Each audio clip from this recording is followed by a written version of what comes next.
ఇదంతా నాటకమని నువ్వెలా చెప్తున్నావు పిన్ని?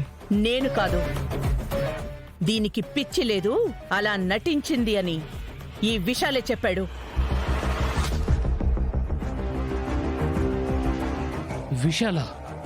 విశాల్ చెప్పాడా? అవును. విశాల్, ఇంకలే.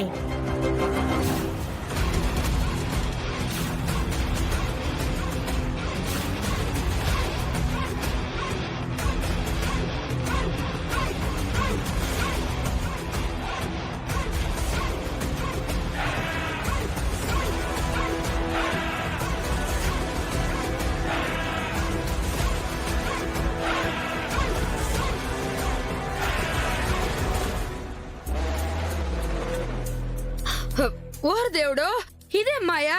ఈ డాక్టర్ చచ్చిపోలేదా? అంటే చచ్చినాడని ఈ సచ్చినోడు అందరినీ మోసం చేసుండాడా? మోసం, దగా, కుట్ర. ఎస్ఐ గారు, ఈ మోసగాడిని వెంటనే అరెస్ట్ చేసి ఊరేసేయండి. నోరు మొయ్, నోరు మొయ్.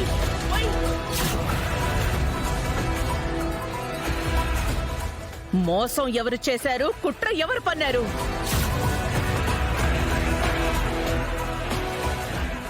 శిక్ష ఎవరికి పడాలో అంతా క్లియర్ గా ఉంది ఇక్కడ. Thank you Vishal, thank you so much.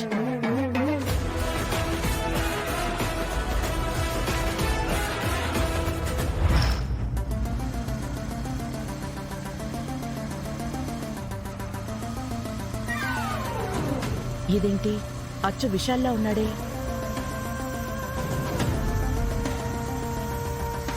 Vishal, Vishal,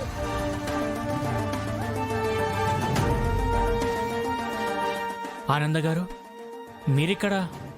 ఏమైపోయా Vishal? అనన్యకి treatment చేయడానికి రావడం లేదేంటి?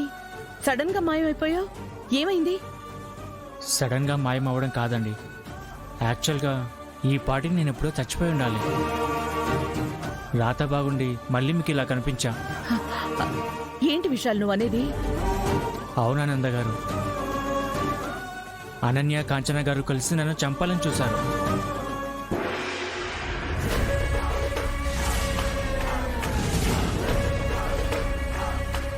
అలా ఆ రోజు నన్ను మూట కట్టుకుని తీసుకెళ్లి చీకట్లో ఓ చోట పడేశారు. కానీ అప్పటికి నా ప్రాణం ఇంకా పోకపోవడంతో తెల్లారి స్పృహలోకి వచ్చాను.